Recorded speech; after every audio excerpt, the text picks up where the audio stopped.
Hello दोस्तों, स्वागत है आप सभी का हमारे इस चैनल पे। तो आपको मैं पढ़ा रहा हूँ इसमें बीए तृतीय वर्ष का इतिहास प्रथम प्रश्न पत्र। ओके। और इसमें मैं अभी अति लघु उत्तरीय प्रश्न यानी कि वेरी शॉर्ट क्वेश्चन करा रहा हूँ। 25 नंबर क्वेश्चन तक मैंने आपको करा दिया था, गोपाल राव देशमुख इनके बारे में पढ़ा दिया था।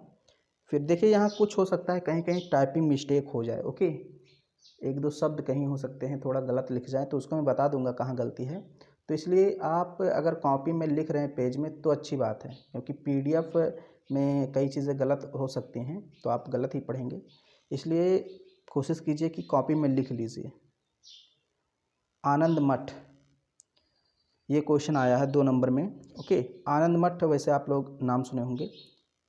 आनंद मठ बांग्ला भाषा का एक उपन्यास है, बांग्ला भाषा में लिखा एक उपन्यास है जिसकी रचना बंकिम चंद्र चट्टोपाध्याय ने 1882 में की थी। कहीं कहीं चटर्जी लिखा होता है, कहीं कहीं चट्टोपाध्याय लिखा होता है। तो 1882 में बंकिम चंद्र चटर्जी ने इस उपन्यास को लिखा बांग्ला भाषा में। इस कृति का भारतीय स्वतंत्रता संग्राम और स्वतंत्रता के क्रांतिकारियों पर बहुत गहरा प्रभाव पड़ा। भारत का राष्ट्रीय गीत वंदे मातरम इसी उपन्यास से लिया गया है। छपते ही यह पुस्तक अपने कथानक के चलते पहले बंगाल और फिर कालांतर में समूचे भारतीय साहित्य व समाज पर छा गई। यानी कि ये जो आनंद मठ है इसकी रचना 1882 में बंकिम चंद्र चटर्जी ने की। उपन्यास है, बांग्ला भाषा में लिखा गया है और इसमें राष्ट्रीयता से संबंधित सारी चीज़ें दी गई हैं। यानी कि भारतीय स्वतंत्रता संग्राम और क्रांतिकारियों पर इसका गहरा प्रभाव क्यों पड़ा, क्योंकि इसमें जो चीज़ें लिखी हैं वो भारतीय राष्ट्रीय स्वतंत्रता से संबंधित चीज़ें लिखी हुई हैं। ओके, तो ये सारी चीज़ें आपको लिखनी है, इतना ही 2 नंबर मिल जाएगा, ज़्यादा नहीं लिखना है। और जो हमारा राष्ट्रीय गीत है वंदे मातरम वो भी इसी उपन्यास से लिया गया है। अब यहाँ एक और नाम है जिनका नाम आपने शायद नहीं सुना होगा, राजा महेंद्र प्रताप सिंह। राजा महेंद्र प्रताप सिंह भारत के स्वतंत्रता संग्राम सेनानी थे, पत्रकार थे, लेखक थे, क्रांतिकारी थे, समाज सुधारक थे और महान दानवीर थे। महेंद्र प्रताप का जन्म 1 दिसंबर 1886 को देखिए हाथरस के मुरसान रियासत के शासक जाट परिवार में हुआ था। हाथरस एक ज़िला है उत्तर प्रदेश का। ओके, तो वहाँ मुरसान रियासत के शासक जाट परिवार में इनका जन्म हुआ था। ये आर्यन पेशवा के नाम से जाने जाते थे, आर्यन पेशवा। ओके, राजा महेंद्र प्रताप सिंह आर्यन पेशवा के नाम से विख्यात थे और भारत की अनंतिम सरकार के अध्यक्ष थे। अनंतिम मतलब भारत के बाहर यानी विदेश में आप कह सकते हैं एक भारतीय सरकार बनी थी, उसके अध्यक्ष थे। ओके, यह सरकार प्रथम विश्व युद्ध के दौरान बनी थी और भारत के बाहर से ही संचालित हुई थी। बस इतना लिखना है। अब यहाँ देखिए ये थोड़ा सा टाइपिंग मिस्टेक है, तो यहाँ मैं आपको बता देता हूँ, ये पूरा नाम गलत है। तो इसलिए आप पीडीएफ के भरोसे ना रहिए। ओके, कि जो सर पीडीएफ आप दे दीजिए, तो पीडीएफ में बहुत सारी चीज़ें गलत हो सकती हैं। नाम यहाँ क्या होना चाहिए, अजीजन बाई, और वहाँ लिखा क्या है, अजीवन भाई, बिल्कुल गलत है।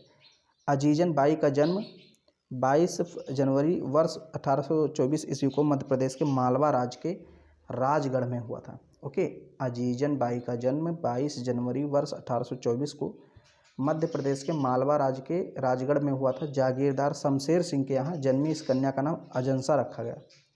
कहाँ जन्मी थी, आपने नाम सुना होगा शमशेर सिंह, फिल्मों में कहीं कहीं नाम सुना होगा आपने। तो जागीरदार थे, ओके, मालवा राज्य के राजगढ़ में, तो उन्हीं के घर में इस कन्या का जन्म हुआ, तो इसका नाम रखा गया अजंसा। 10 मई को 1857 की क्रांति का बिगुल बजा, आपको पता ही है। अंग्रेज़ों के खिलाफ अजीजन बाई के दिल में जमी चिंगारी 16 बन धधक उठी।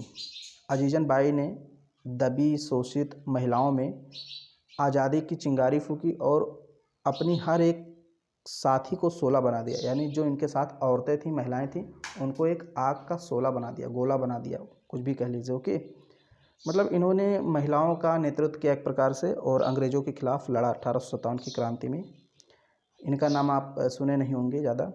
तात्या टोपे से उनकी बातचीत हुई, उसके बाद अजीजन ने अपनी सारी संपत्ति नाना साहब को दान में दे दी। ओके, तो इतना आपको लिखना है अजीजन बाई के बारे में, ना कि अजीवन भाई। ये अजीवन भाई कोई नाम नहीं, तो ऐसे ही मिस्टेक हो जाती है एक दो जगह। 29वां प्रश्न है बेगम हजरत महल, तो इनका नाम सभी लोगों ने सुना होगा। 1857 की क्रांति अगर आपने पढ़ी तो इनका नाम जरूर आता है उसमें। फैज़ाबाद में मोहम्मद खानूम के घर बेगम हजरत महल का जन्म 1820 ईस्वी में हुआ था। देखिए, जन्म वाली जो चीज़ें हैं ये भूल जाते हैं लोग, और मैं भी भूलता हूँ, आप भी भूलते हैं। तो हो सकता है कि अगर पेपर में आ जाए तो आप जन्म ना भी लिखेंगे तो भी चलेगा। ऐसा नहीं कि जन्म लिखना ज़रूरी है, डेट ना लिखें, लेकिन ये सब तो लिख ही सकते हैं कि ये कौन थे, किस चीज़ में इन्होंने योगदान दिया, इतना तो आप लिख ही सकते हैं। ओके, तो फैज़ाबाद में मोहम्मद खानूम के घर बेगम हजरत महल का जन्म 1820 ईस्वी में हुआ। बेगम हजरत महल जो कि अवध की बेगम के नाम से प्रसिद्ध थी, अवध की बेगम थी। ओके, अवध के जो नवाब थे वाजिद अली शाह उनकी दूसरी पत्नी थी। अवध के नवाब थे वाजिद अली शाह, उनकी दूसरी पत्नी थी। अंग्रेज़ों द्वारा कलकत्ते में अपने शौहर के निर्वासन के बाद उन्होंने लखनऊ पर कब्जा कर लिया। देखिए, जब अंग्रेज़ों ने इनके शौहर मतलब इनके पति वाजिद अली शाह को कलकत्ता भेज दिया, क्योंकि अंग्रेज़ चाहते थे कि विलय पत्र पर साइन कर देंगे वाजिद अली शाह और अवध को अंग्रेज़ी साम्राज्य में मिला लिया जाए, लेकिन जो नवाब वाजिद अली शाह था इसने साइन नहीं किया। तो इसलिए अंग्रेज़ों ने नवाब वाजिद अली शाह को निर्वासित कर दिया, यानी कि अवध से बाहर निकाल दिया और कलकत्ता भेज दिया। तो जब ये कलकत्ता इनको भेज दिया गया तो उस समय अवध की मुखिया कौन बन गई? उसकी पत्नी, यानी वाजिद अली शाह की पत्नी, क्या नाम था? बेगम हजरत महल, ये बन गई। ओके, तो वही चीज़ यहाँ पर लिखा है कि अंग्रेज़ों द्वारा कलकत्ते में अपने शौहर के निर्वासन के बाद उन्होंने लखनऊ पर कब्जा कर लिया और अपनी अवध रियासत की हुकूमत को बरकरार रखा। 1857 के भारतीय विद्रोह के दौरान ब्रिटिश ईस्ट इंडिया कंपनी के खिलाफ विद्रोह में उनकी प्रमुख भूमिका के लिए उन्हें याद किया जाता है। फिर आज का लास्ट प्रश्न है, राम प्रसाद बिस्मिल कौन थे? तो सभी लोग इनका नाम सुने होंगे, हालांकि हो सकता है डिटेल में ना जानते हों, लेकिन नाम सुने होंगे आपने। इनकी एक शायरी भी है, सरफरोशी की तमन्ना अब हमारे दिल में है, देखना है जोर कितना बाज हुए कातिल में है। राम प्रसाद बिस्मिल, इनका जन्म 11 जून 1897 को, मृत्यु 19 दिसंबर 1927 को। तो ज़रूरी नहीं कि आप डेट लिखें, मैंने बताया, आप इसको छोड़ भी सकते हैं, लेकिन ये जान लीजिए कि राम प्रसाद बिस्मिल एक भारतीय स्वतंत्रता आंदोलन की क्रांतिकारी थे और क्रांतिकारी धारा के एक प्रमुख सेनानी थे, जिन्हें 30 वर्ष की आयु में ब्रिटिश सरकार ने फांसी दे दी थी। देखिए, 97 में जन्म हुआ और 27 में मृत्यु, यानी 30 वर्ष लगभग। तो 30 वर्ष की आयु में ब्रिटिश सरकार ने इनको फांसी दी थी। वे मैनपुरी षड्यंत्र, काकोरी कांड जैसी घटनाओं में शामिल थे। तो काकोरी कांड वाला मैंने अभी आपको पढ़ाया, अशफाक उल्ला खां, ये सारी चीज़ें मैंने बताई।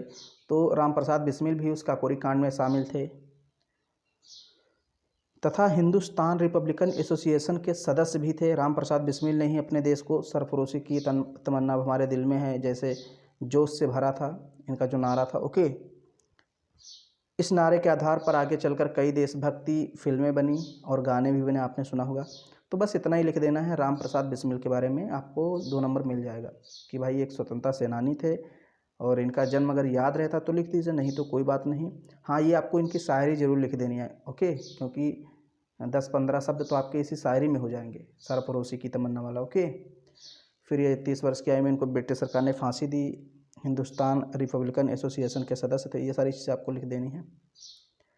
तो अब हम लोग इस वीडियो को यहीं स्टॉप करते हैं। 5 क्वेश्चन आपके इसमें भी हो गए हैं। अब टोटल अभी 10 प्रश्न और आएंगे इस प्रथम प्रश्न पत्र में, उसके बाद हम दूसरा या फिर तीसरा प्रश्न पत्र जो भी पहले PDF बन जाएगा उसका पढ़ा दूंगा। तो अगर वीडियो आपको पसंद आ रही है, क्वेश्चन समझ में आ रहे हैं, तो वीडियो को लाइक कर दीजिए। चैनल पे पहली बार आए हैं, चैनल को सब्सक्राइब कर लीजिए और शेयर कर दीजिए अपने सभी दोस्तों में।